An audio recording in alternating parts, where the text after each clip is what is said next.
All right, ladies and gentlemen, thank you so much for coming out to the Direct Selling Executives Forum's open panel on exploring education that opens new possibilities.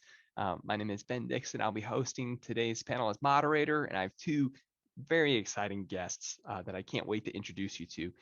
Before we jump in and get started, if you missed last week's panel, we had President of Sales and Marketing Travis Garza from Plexus share on all kinds of just incredible open topics of like where we can do better in this space and on loyalty. And it was raw, gang. If you missed the replay last week, I was surprised at how honest and raw the conversation got. And it's something we can all learn from. So definitely go into the LinkedIn group, the Facebook group, check out the replay from last month if you missed it. And next month's presentation that we'll get to is a number of companies who are large brands at Sephora and other traditional retailers who made the decision to open up their own direct selling brands. And they'll be unpacking what that was like for them and why they chose to enter the channel. So as we get started today, we're going to use the majority of our time for these questions. I want to walk through two brief introductions before we jump into the questions. First, Katie Holt-Larsen, so grateful that you're here today, Katie. We had the pleasure of meeting years ago when Katie was running Mint for Monave. I was in town doing some meetings with Brandon and some of the folks on the team, and popped into her office and got to meet. And I've just enjoyed getting to know you and see just the ways you've brought value to so many organizations, from your time at Monave to through Jeunesse and all their transitions to now Kyani. And I'm just so grateful that you're here today to share with us. So thank you for being here today. Thank you so much, Ben. It's great to be here. And again, so good to stay connected with you in this community. And so it's a privilege to be here. Thank you. Got it. Well, the honor's all ours. And Kevin, I know it's still grateful to have your time here today as well. I had met Kevin actually through Ann, Kevin's beautiful wife, who's also an executive in our space. In the beginning, I had met Ann through an essential oils company and had seen that Kevin and the work he had done at Origami Owl and just recently Euphoria and a number of other companies with direct sellers. And when this topic came up, this is one of those topics where I said, oh, this is one that Kevin would be a great fit for. And so thank you so much for being here today, Kevin, and just very grateful that you're here sharing the time with us today. Thank you, Ben. It's great to be here with you today. And also, Katie, it's nice to meet you. I love your company and have admired it from afar. And I can't wait to learn more about your insights today as we have the discussion. But Ben, you and the NaXum team are doing great work for so many companies out there, and just appreciate you inviting us on so we can talk about education. It's critical to our industry. Yeah, well, and thank you. And so the way the forum works is really simple. I'll just be playing a role of moderator here, taking notes and listening just like the rest of us are. And I'll manage a couple follow-up questions, but we'll take turns on the questions. So on the first one, we'll have Katie go first, and then we'll have Kevin go, and then we'll cover any questions back and forth, and then we'll flip it around on number 2 and on number 3 and number 4. So we'll take turns going first on them. But the big why behind this forum today, gang, is many times we get stuck in one or the other with education, and we need to think about both. Onboarding is more important than it's ever been today, and what that experience actually feels like, and then what the journey for people who've been a part of your organization for 1 year, 2 year, 3 years feels like. And so there's some powerful nuggets here for each of us as we jump in today. So with that, we're going to give the first question to Katie, and I'll go ahead and read it out and we can jump on in. And so, Katie, for you, what are the top 2 to 3 educational opportunities you see as mission critical in 2022 as topics for every referral marketing company that they would deserve to bring to their tribe? Good. Well, again, thank you so much. That's a great question. I'm super passionate about education. My background, actually, before I jumped in as an executive into network marketing in the last 15 years, but I actually started out in the high-tech industry. My first 15 years, I was in high-tech. The last company I was at was at eBay, and I was responsible for their North American, training and quality departments, and spent a lot of time with their global teams working on these initiatives. And so I have a huge passion for learning. And again, that's part of what attracted me to this industry. My husband and I, we started out as distributors in this industry in our 20s, came for the products, super passionate about the products. But really what is part of what kept us in the industry was the community, like-minded people, learning and growing, personal development. And I think, like all of us, there's so many people in this space who come, and that as they grow their character, as they grow their skill set, then the potential for earning can increase. Sometimes in some companies who are in major momentum, that check can go up first, right? And then for I think as individuals or as leaders, we have to grow our skill sets to catch up with our check. So it can go either way. But frankly, this industry, I think one of the things that's the most powerful about it is every single day we're faced with ourselves, and we're faced with who we are, right? Because it's a relationship business. So we show up with our team members as a leader, with our downline, and we have to put that mirror in front of us to be able to grow and learn and build a team. I think, if you just kind of look at some of the data, let's talk about, in the US, but trends are similar around the world.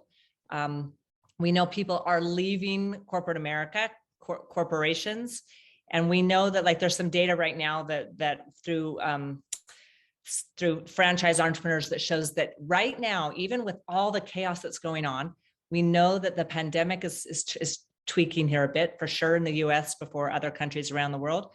But and even with the war situation that's going on, 70% of people who want to be entrepreneurs are saying now's the time. So even with the chaos, people are saying, let's jump into creating my own business. So what does that mean for us as professionals in this space? It's even more critical that we take a look at how we educate and how we bring people in, how we retain them, and how we move forward. So I think in some ways it's probably now is a more important time than ever. So I would say a couple of areas that are super, super critical. One of those is with the world of e-commerce and how it's evolving. And we all know in the last 2 years that e-commerce sales jumped 10 times what was predicted. For us, one of the most critical skill sets is teaching people how to build a brand and also how to build through social. So it's, and at Kyani, we have a very, just different cultures are different, but at Kyani, we have a lot of really strong teams and strong leaders. And so we have a combination of how we offer those skills and that training, but a lot of what we do is we partner very, very strongly with our field to offer those skill sets. But we spend time on that in our onboarding process. We spend time on that in the first month. There's a lot of training that goes through our app in that direction, and our online events and our live events. But for sure, this industry is changing and helping people. People are super excited to be an influencer, to have a brand. And so being able to provide some training around that is really critical. It's one area, but I'll pause here for a minute. Kevin might want to jump in. He might have some thoughts on that too. Oh, go ahead, Kevin. You're on mute. Yeah, those are really great thoughts, all of them, because it's so important to get your personal brand right. This was a great question, Ben. I really appreciated it. I looked at it and I was thinking, where I've always started with is like, oh, what do we want to accomplish? And it's, I want to get everyone trained and onboarded, and then I'll keep them engaged. And they were stuck at home so long, Katie, as you say, that really changed the world and how they dealt with it. And a lot of people have burned out a bit over it. And the question is, what helps get people beyond that burnout? And really, I think there's 3 things that we need to look at, Ben. First thing is, I think that it all starts with better corporate training and onboarding of our corporate teams. So often we hire people from outside of the industry, and they don't really understand the psychology that's involved with this industry. We're helping people reach out of their comfort zone. So there's the entrepreneurial vision, but so often they don't really have the confidence to reach out and trust that they can be successful, and it undermines their confidence. So if we can start off by getting our corporate teams to understand that we are in the people building process and business here in network marketing, that is our first thing. And so if we can improve our corporate onboarding, I think that is a huge step. when it comes to onboarding reps, man, there's so much work to do. Apps like the ones that are out there, yours included, really do some great work in feeding people the information they need. And you mentioned, what do I try to look at right now? When I think about onboarding new reps, I'm wondering what we could do this year to really onboard customers better, so that when people do convert to rep, they already understand the culture of the company, what we're about, why we exist, and what our products really do for people. That takes about half of the training that onboarding of a rep would need to have out of the equation. So I think that is really something we can improve on as an industry. We can look to some of the companies like Katie's worked for before in the tech industry and go, how are they onboarding customers? Because in this industry, often we think, oh, we've got a new rep, let's onboard them. Really, it's that customer touch first, making that impression to where they feel connected with us. Long term, that's the tough one. The long term people, keeping it fresh. And where I'm seeing more traction right now, Ben, in the messaging that's resonating with people, is by showing stories of people who are out there doing it that are tying into the cultures of the various businesses I'm working with. So if you're able to get leaders who are actually like going on family vacations or doing things with friends and churches and social groups, and having them post that and then tie that back into their story socially, but then also into corporate trainings or doing calls, so that people get the sense that this is who we are. Our culture is still here. We are still strong. We are vibrant. We're getting out there. We're going. I think those are things that can help. So those are my three things, if I had to toss them out there off the top of my head. What I love about what both of you shared, and just for everyone to unpack, Katie opened with this idea of this industry being one where it's you versus you more than anything else, right? Unlike corporate America, where it's about waiting for someone to retire above you, it's about you working on yourself to achieve the next goal and achieve the next thing. Fair playing field.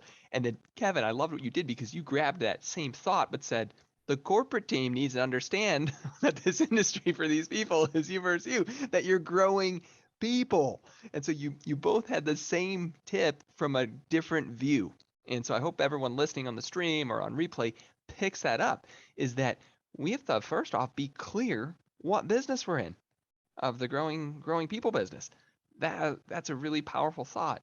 And then you mentioned as well people getting burned out over time or frustrated, and how do we bring them back? And you had mentioned getting back to why we exist. It came out in the middle of some of Kevin's talk, and this is real important with their personal brand, like Katie touched on.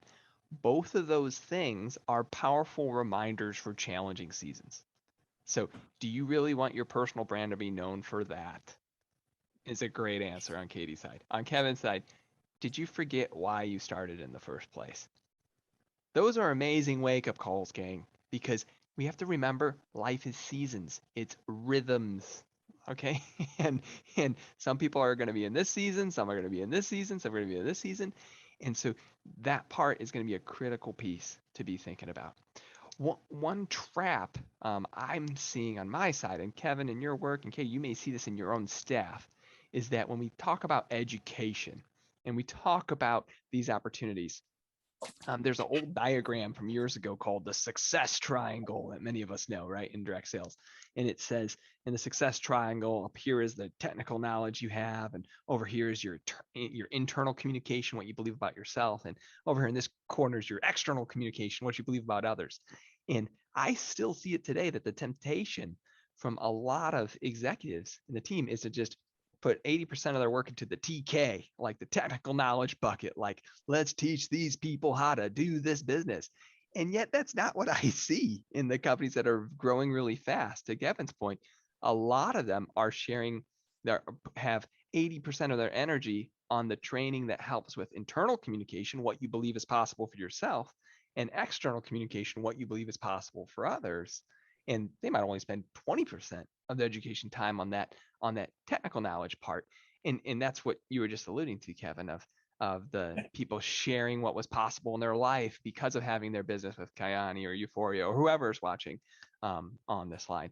So how I'm just curious because you're both such great leaders.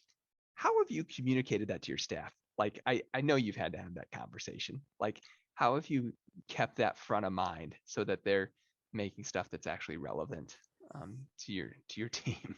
Yeah.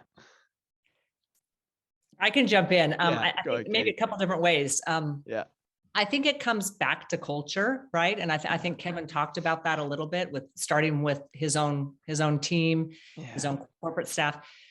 But I think it comes back to culture. So again, what for me, it starts with our values as a company. So at Kyani, we're super clear on our values: inspiring loyalty, hard work, and integrity are 3 key values that we have.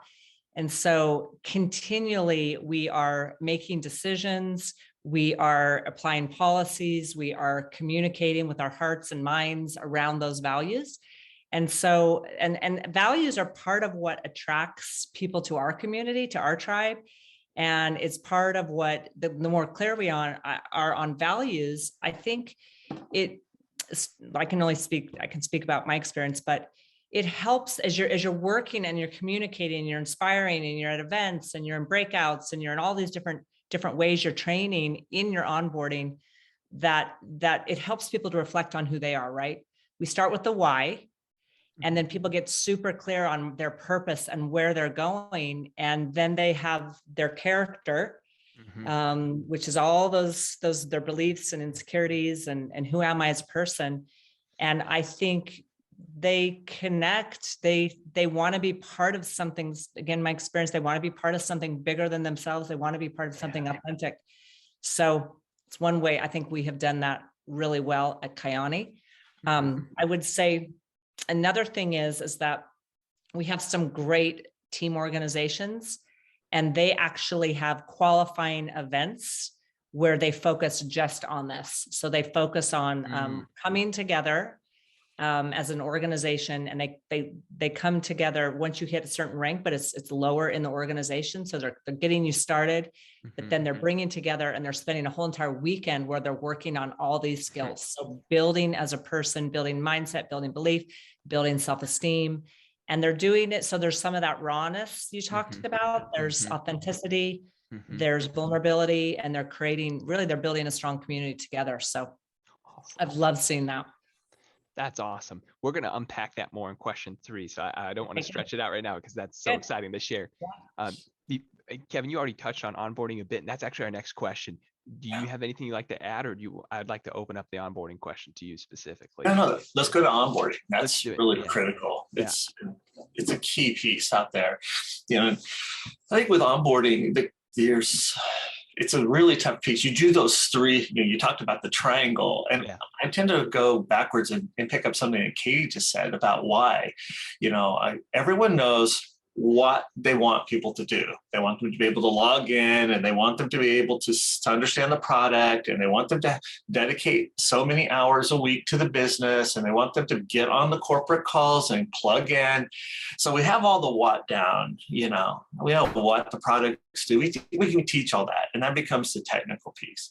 But then how we get it done is often that next inner ring, and that inner ring is how we do it. And tools, we have to right now, I think, be looking really hard at tools that are out there to make it easy for people to plug in and do it when they need it. With corporate staff, we can do some more with accountability, and we can get, hey, check the boxes. You're going to learn this information. You're going to use this information. We can put them with a mentor partner internally to make sure that they're building the skill sets that they need to function well in the organization. But with the field, that's really hard. And with it spread out so much now, and so often it's moved from, and I think you and I have had this conversation, it's moved from, hey, introduce someone to the product, bring them in, and then you're their mentor, to now more and more, because people are so spread out and so time crunched, the company's tool set is often a big piece of the mentorship.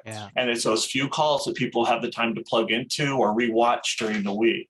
So getting those right and really making sure it's fun, it's sharing the culture, and it's getting the couple of things that you want them to learn each week to solidify their skill set for onboarding in.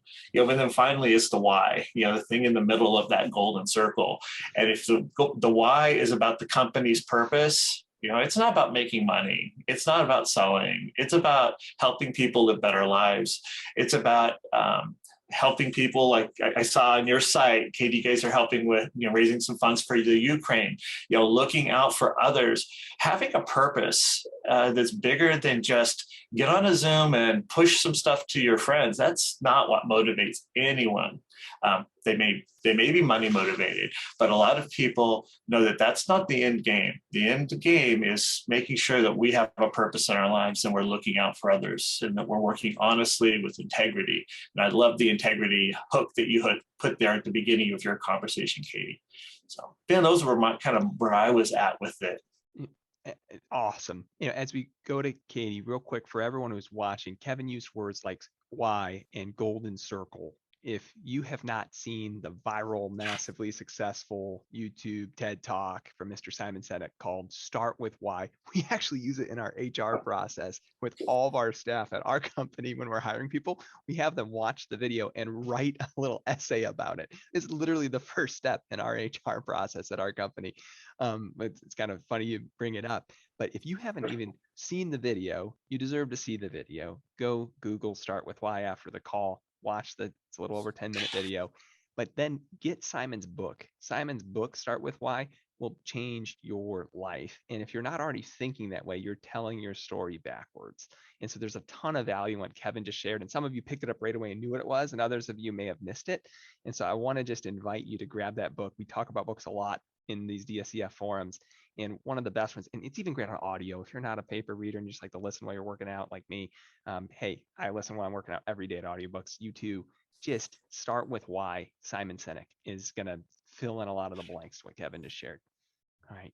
Yeah, it's a great book. It's a great book, Ben. Hopefully we can tap it in the show notes or something and put it in there for them. Yeah. But understanding that why is just so critical. I'm glad you guys use it in your onboarding process, because, you know, we have so many groups who they'll hire people and then they onboard them like a hot mess, man. They don't really take the time to make sure they understand the culture, the reason for the business. It's like, hey, I got a talented person, I'm going to plug them in here, and they flop. And then we're wondering why they fail. Well, it's our fault. We didn't onboard them very well. Yeah, on that topic of internal onboarding, like even engineers, designers, customer service, even on our team, they spend 30 days going through culture training and task skills before they even touch something that belongs to a client in our world. So it's one of those things that we found that if you don't do it first, and if they're not willing to do some of those things, they're probably not going to be the right person for your organization later. And so it's one of those pieces that onboarding is not, it's not just onboarding reps, gang, when we're walking through this discussion. How you onboard your staff and how you throw them to the wolves or whatever, however you call it, right, in your organization, gang, is so important together, because you're digging into something much deeper. But before we get to that, Katie, when you're thinking about the actual onboarding process of someone brand new experiencing your culture for the first time, some people on the line here have 5-year-old organizations. I was looking at this list. Others of you are in a 2-year-old organization here on the line. What would you tell them to be thinking about when they're organizing their onboarding? Yeah. So again, as I start this, I just want to appreciate some of the things Kevin said. I mean, I think tying back into your why, your purpose, like continually, no matter where you're going, where you are in the onboarding, if it is technical skills, but always linking them back in. That's what I heard you say, Kevin. And it's like, and being authentic about it is hugely attractive in today's world. So I super appreciate you sharing that. You know, something that is important to us at Kyani, as I'm working with our CMO, Chad Thomas, our Vice President of North America, Skylar Stephenson, our CIO, Troy Hilbrandt, we have created something that we call TAR. And TAR stands for Training, Action, Reward. So we want a sticky culture, and TAR means that you're creating something very, very sticky. So train, act, reward. So that's really what our intention is with onboarding at Kyani. I think a couple key principles underneath each one of those components is, number one, keep it simple. So, and that, again, Kevin suggested that too, but in today's world, like when people come in, those first 90 days are critical. So how do you have a clear roadmap? giving bite-sized content. And of course, video, most people prefer getting their data served up through video. So in 5-minute segments, how do you give them something in daily doses? So again, bringing that training in, keeping it simple, gamifying, of course, Kevin talked about that too, making it fun, using humor, certification badges through that process. And then of course, taking action. So giving them something quick, having them take action, whether they're creating a list, whether they're swiping left, they're swiping right, whether they're working on a compliant post, like what is it that they can do very quickly to take what they're learning, put it into action, and then finally rewarding. So something that we're starting to do at Kyani is the idea of crowdsourcing with rewarding. So how can you take what you want to the behaviors that you want to see in your organization, and through the dashboards that we serve up to them. So if they're looking at hitting their first rank or their fast start bonus or number of customers, how can their peers, how can their upline use those dashboards to then reach out to them, whether it's through confetti, whether it's through an SMS, an email that we can help serve up, so that people are reinforcing and celebrating the right behavior. So TAR helps us focus on those areas. And then keeping it simple, fun, gamifying are ways that we go about doing it. And I'm going to add values. You know what? We actually don't have that as one of our principles, but through this conversation, weaving in those values, I think we do it, but we haven't articulated that. So. Fantastic. Again, what if you take what Katie just shared and you do it through a frame of daily habits, you will crush it in this space. It really is that what she just shared of saying like, hey, these are the little actions you do every day. These are the rewards you get every day when you take it. It can be absolutely remarkable. I've seen people take exactly what Katie just shared and apply that to creating a daily rhythm in your life, because not everybody has the same goals. Some people have a goal to make $500 a month. Some people have a goal to make $5,000 a month. Some people want to replace their income or retire a spouse. There's all these different goals at different levels. And so if you can take what she just shared and frame that into whichever path you're on, power inside of your onboarding game. Huge. For the next piece, what we're talking about, Katie opened up earlier talking about some of these events that team leaders are doing. For this next question, I want to read this out for us all, because this is going to really help as we think about stuff reopening and the world changing right now. Events are known to bring the mission of every company from the members' head to their hearts. What key elements would you say every company should look into as they plan their leadership events for their promoters in 2022? And if you want to grab that one first, we'll go to Kevin second. Okay, cool. Yeah. So as we think about that, there's a couple things. This is so obvious for everyone, but of course, and you said leadership, right? Yep. Okay, cool. So in person, oh my gosh, man. Oh, we crave that in-person connection, don't we? We have been able in 2022, we started out the year going around our different markets and doing a key, summit with our leaders in every single one of our markets in person. And I've been with this company a little over a year. So for some of these markets, this was my first time in person. And what's crazy is that I remember a specific meeting in Dubai, with Dubai leaders in Turkey, where I've been meeting with them for a year on Zoom. And they're like, oh my gosh, man, we love you on Zoom, but you are so different in person. Like, it's so good. Like we're meeting you at a whole different level in person. And so thank goodness for Zoom, but like in person is critical. Yeah. So that's one thing for sure. And then I think even now more than ever, because we have been apart from each other, I think articulating our vision is super, super important. And then second of all, being able to demonstrate that vision in action in those leadership events, so that they can just touch it, feel it, know that it's real. Because the whole analogy of the campfire, when we get close to that campfire, we feel it, we're warm, our hearts are connected. The further apart we get, we just wonder, is everyone still out there? Those two things. And then finally, I would just say really engaging the leaders. So letting them tell their stories, letting them share their successes, letting them open up, having a very rich dialogue has actually been super important too for us. I've seen that time and time again of what Katie just shared. If you're not doing panels, even like this panel at your live events where you can ask questions like this, get a couple of leaders on some, stools, just sharing credible moments for people of just saying, wow, if that person's really not that smart, and if they can do this, man, I can. There's those little moments that happen for each of us. I had that moment when I was 18 years old in this industry as a distributor. There was a young woman from China who had married an American and had moved to America and was learning to speak English working at McDonald's. Now her husband had a great career, but she was working to learn English. But she had made this massive income that month, and they had her on stage at an event. And it was literally a $50,000 month. It was absolutely ridiculous. And I sat there as a 18-year-old and said, if Ting Chen can make $50,000 in this business, what can I do? And so you need those moments where someone sees somebody else do something and say, wow, if they can do that, and English was their second language, they had to work really hard to be able to do this, then by gosh, I need to lean into my gifts. And so those moments are just critical. So I love that. On yours and Kevin, anything would you like to add on just events and what they look like this year? Oh man, Ben, it's really cool. I mean, the things that Katie just shared are super helpful. And Katie, it's so cool to hear the story about getting out there after working with people on Zoom for over a year, and then Right? I finally get to meet you. Yes, it's painful for all of us. Hugs all around, right? That's Yeah. really good. But my first thing though, Ben, was really just get back out there and be understanding of the people who still aren't ready to, but move on. You've got to move forward, get out there, start to meet with people.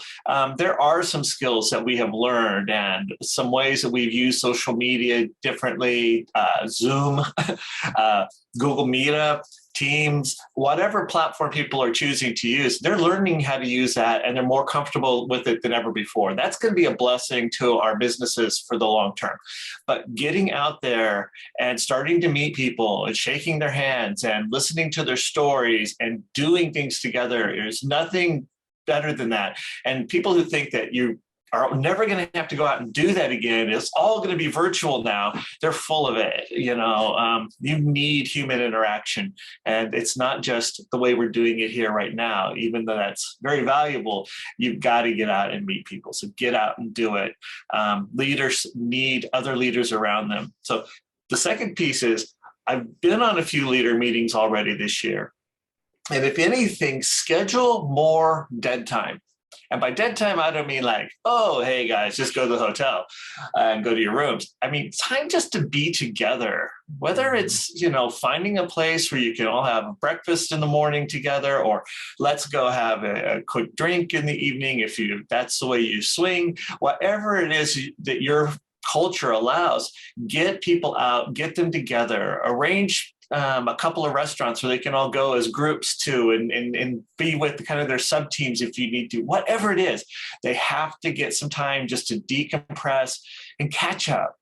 They're not catching up from 6 months ago. They're catching up from 24 months ago, 30 months ago. It's a long time since they saw each other.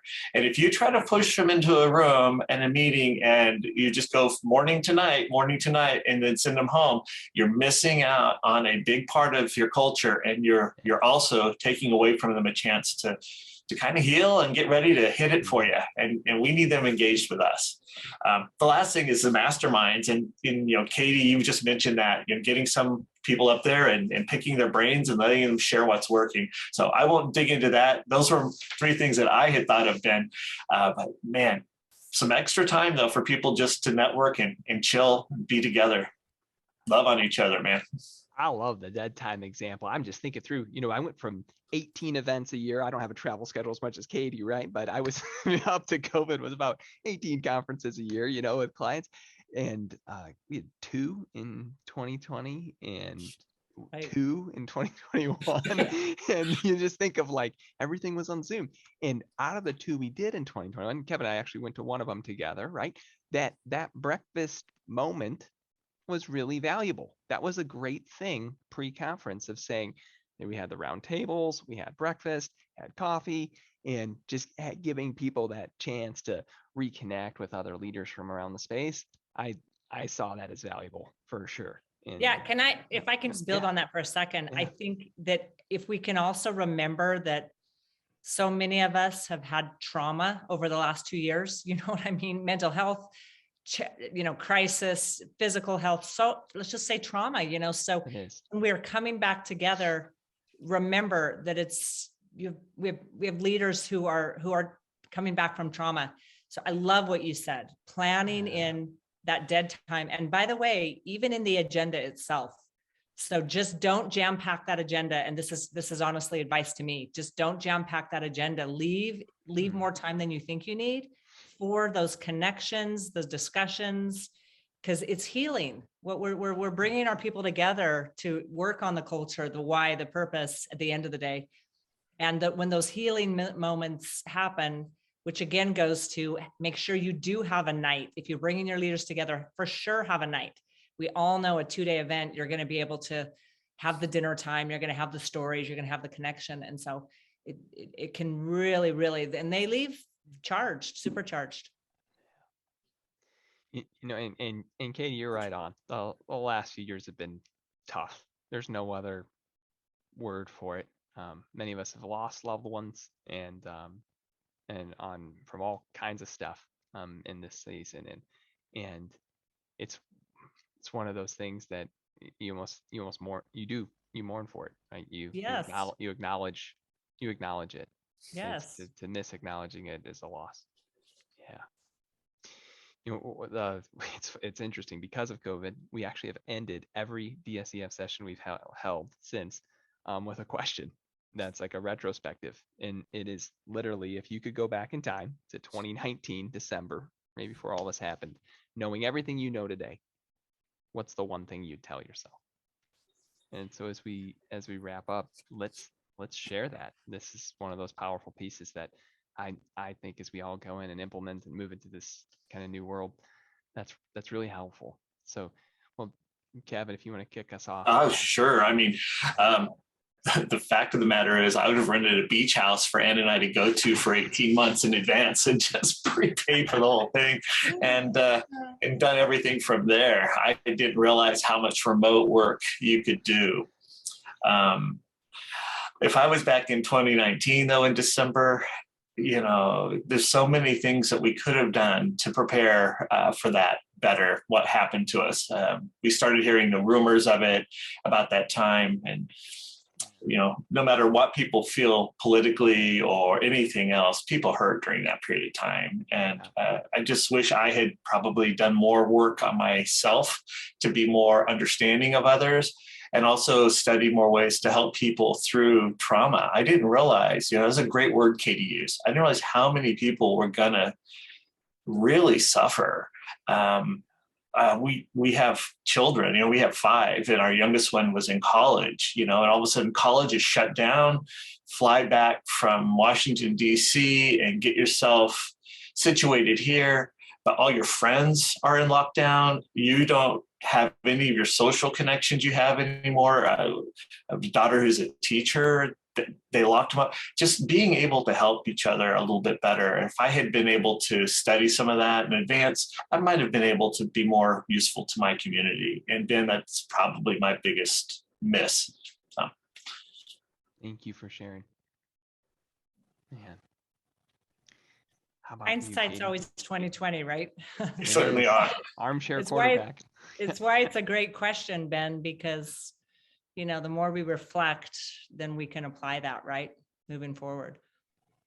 As I think about that same question, 2019, so again, I joined Kyani in 2020, December, but 2019, Kyani went through incredible tragedy of losing 2 of their founders in a tragic plane crash. And then 3 months later, COVID started. So just, some very extremely challenging things for Kyani. And so I think this is actually one thing Kyani did do well, but as I was really thinking about this question, I would say leaning into our cultures.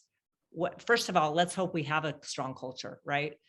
So if we don't, then that's something let's work on today. But if we do have strong values and we've articulated those, and whatever those are, leaning into that in those moments of crisis very, very quickly, so that, again, the heartbeat of the company can be felt. One thing I was super impressed with as I came to Kyani, it's one of the reasons I chose to come here, is because in my very first interview meeting the founder, Carl Taylor, he just expressed that there was no choice for him. You know, the founders died on Saturday, and Sunday morning at 6 a.m., he was in the office taking on the role of CEO. He did not look right. He did not look left. Every executive was right alongside him. And that is how the company moved forward, because they knew who they were at their deepest level. They knew their commitment to their values, to this company, to the field.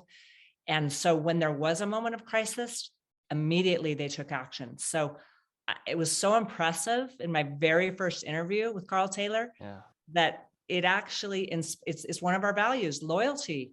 And the values at Kyani inspire loyalty. And I was inspired that first day to say, I want to work for you, Carl. This is this is what inspires me to live my best self, to live true to my purpose. So I would say leaning into culture very, very quickly in a moment of crisis, I think, is super important. You know, like team, what Katie just shared, and if we sum that up, gang, and it doesn't need to sound cliche because it's really the truth. It's like, know why you're doing what you're doing. Because the truth is, like Kyani's core values of work hard, life's going to be hard. Like the only reason you're going to be upset is if you expect everything to be easy. Like if you expect to live in a world without any challenges. And if you can remember to know why you're doing what you're doing, it's going to help you mentally and emotionally address the challenges that will indeed arise. It's the truth. I tell it to our staff when they come on board, and with our core values all the time, is, gang, like if you expect this all to be easy and really simple, you're going to have a really rough time, because you're getting paid to solve challenges. So challenges are going to be here and are going to arise. And that's why you're here, to That's fix exactly right. them, right? So Yep. so we have to adjust that expectation, gang, because we're not seeking a challenge-free life. We want a higher quality of challenges, like Anthony Robbins will say, right? We don't want to deal with low-level challenges our whole life. But gang, you're not going to find happiness in an expectation of challenge-free life, because that's a fairy tale. And so what I'm hearing in Katie's words is remember why you're doing what you're doing. And when horrible stuff like all the founders dying in a plane crash, happens, then you can move ahead in a very dark time. Man, I just can't express enough gratitude, Kevin and Katie, to have both of you out here on this beautiful day in March, joining us in this session. I'm just so grateful for your time here today, and just for the words you shared and the stories for each and every single one of the executives here. It's just been an honor and pleasure to have you. So just want to take a moment and acknowledge that and say thank you to each of you for your participation today. Thank you, Ben. I really appreciate the opportunity to meet Katie and to share this time with you to talk about some stuff that's very important to us. You know, why we do what we do and how we can help people, not only today, but for the long term. This is amazing. I love this industry, and I love talking to people like you about it, because it's changing people's lives every day. Katie, it's a pleasure. Ben, thank you. I feel the same way, Kevin. I can't wait to meet you in person. We'll hug it out. And, we love these online webinars, but again, meeting in person is amazing. And I was inspired by your words today, and of course, your company. So again, it's an honor to get to know you better. All right, gang. Well, with that, do something with what you learned today and share how it works out for you in the DSCF group, whether you're on our LinkedIn or Facebook community, gang. The ones who participate are magically the ones that get the most out of these collaborations. And if you're feeling pulled and inspired to volunteer for one of the upcoming panels, do message the administrators as well. We've had some just remarkable speakers over the last, 24 months participate, and there's some of you there, watching on the stream, hiding in the wings. And if you would like to participate on a specific topic, message in. It's a very laid-back community of people who are just wanting to share. So grateful to have you here today. Wishing everybody all the best. Have a wonderful day, and we'll see you soon. Bye for now.